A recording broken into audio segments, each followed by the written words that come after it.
This is part 2 of our 2-part series where my family comes to town to visit, so if you haven't seen part 1, go ahead and watch that now, and then come back to this video. But if you have watched part 1, then you'll know this week we are in Westby, and then we're also going to Viroqua. We're going to start part 3 in Westby at a store called Dregne's. I think I'm saying it right. It's a Scandinavian gift shop. It was once a hardware store, and then they sold off all their stuff and just primarily became a Scandinavian gift shop because they did so well in that business. And they had a lot of cool gnomes and foods and candles and a lot of Christmas stuff as well. It was very interesting to go through what they had there. I wonder if the Swedish chef knows his hat's here.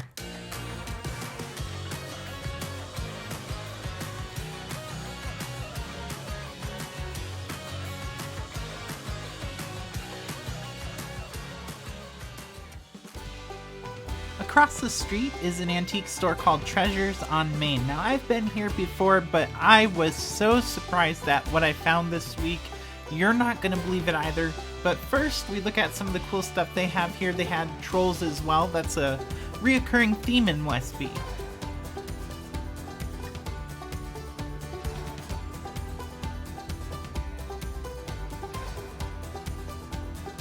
They have lots of little trinkets on their shelves. Another weird thing about this place is they have a plant room full of different types of plants.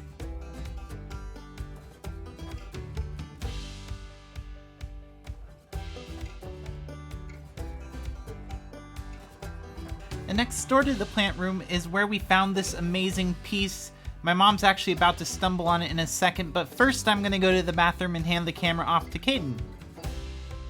Excuse me, Katie? Oh, there's Caden. Give him a tour while you use the bathroom.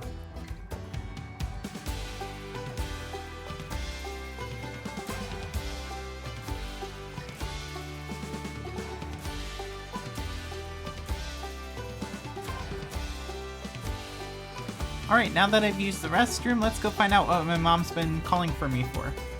Drum roll, please. It's an original red skeleton signed lithograph of the little blue clown, and I cannot believe we found this in this store. It is so unreal to me, and I definitely took it home with me. I was also tempted to get this awesome surrealist piece that was hanging right above it, but I ended up not doing that because there was something else I found downstairs, and I'm going to show you what that is in just a second. First, we're going to go into the creepy doll room, and you might be asking, why do I call it the creepy doll room? Well, right behind me is a bunch of creepy old dolls. I find them creepy, at least. I like the clown dolls, though. There were a few clown dolls, as my sister pointed out, like this one here. There's also one sitting in the cupboard, this one here. But I've seen those both before at other stores. I wasn't too into them. My parents, on the other hand, they were looking at some like salt shakers and kitchen gears. And if I turn the camera around here, you'll see my sister. She was still checking out the creepy doll. What the heck is that thing? Oh my god, I'm gonna have nightmares. Anyway, my sister was in the creepy doll room, probably getting possessed. And my parents were checking out this little spoon holder chef. Now, I was really interested in this monkey cookie jar. It had a cute little top hat, and you store the cookies inside of it. So I purchased that as well because it was on sale. We also found my grandma's old cookie jar sitting on a shelf upstairs. What are the chances? This store had so much of everything you can imagine. You really have to sit and sift through all of it to find what you're looking for. Check out this Plinko machine. My parents actually had a Plinko machine when I was growing up, and I still do, probably sitting in a closet somewhere.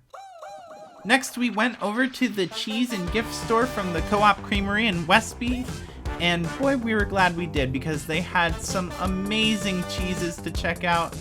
Check this out. They had so many things too. It wasn't just cheese. It was like coffee and honey and pancake mix and pickled artichokes and sauces and just everything you could imagine. They had it. Charcuterie boards, everything you're gonna need when you're throwing a cheese party in Wisconsin.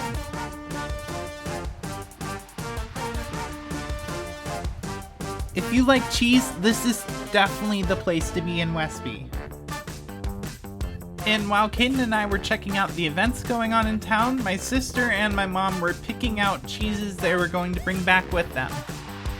And when you're visiting the area, why stop at just one cheese place when you can go to many? And that's exactly what we did. We went to the Nordic cheese store, which was right down the road.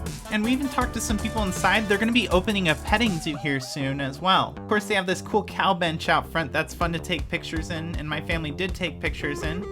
There's also jellies, jams, maple syrups, pancake mix, all sorts of things that you can use around the house or bring home as a souvenir.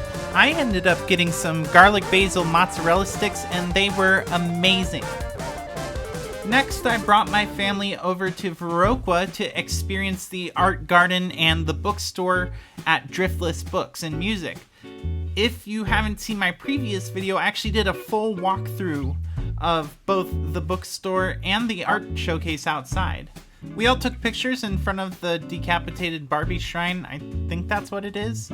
Then we went inside to go explore. My dad hardly made it past the record room. I was also informed they were in the process of moving the records to another location. Apparently they're opening another store for the records, so that's going to be really cool when that finally opens. And it's always really fun going here because the staff here is so friendly. The lady that works behind the counter was so nice, and she always likes to talk to us while we're there and while we're looking for books, and she's really good at finding them too. If you need help finding a book, they're always willing to help you find something. And all the bookshelves are on wheels so they can have concerts here on their mini stage. Also, if there's a type of book you're looking for, they probably have it. Except for magic. I've pretty much cleared them out of magic books. And good news, my dad also found the album he was looking for. Satisfied with that, we went over to the Viroqua Marketplace. If you go back a few of my videos, you'll actually see I did a full walking tour of this place. Definitely check that out if you haven't seen that yet. One of Caden's favorite displays in this entire place is the bug cabinet. He loves pinned bugs. He loves to pin bugs himself. And we hope that one day we can actually meet the person that does these because they're really cool. My dad also pointed out this really interesting magic clock, or at least it's got playing cards on it, so it's kind of magic themed. It's pretty cool. Next to this area, there's an art gallery room with tons of local artists, and I love how colorful this room is. There's so much beautiful art on the walls. Definitely take a look in there. Speaking of beautiful, check out this jacket. It is beautiful. I want it, and it doesn't fit me, and it's not fair. And I noticed a few books, and one of them looked familiar. Wake up! Wake up! Wake up! Does anyone know what he's saying? Just kidding. I ended up getting a cute bag, and it was a fun way to end the day. I really hope you enjoyed this episode. If you did, hit the thumbs up. Next week, we're going to the zoo, so make sure you're subscribed if you want to see some cute animals.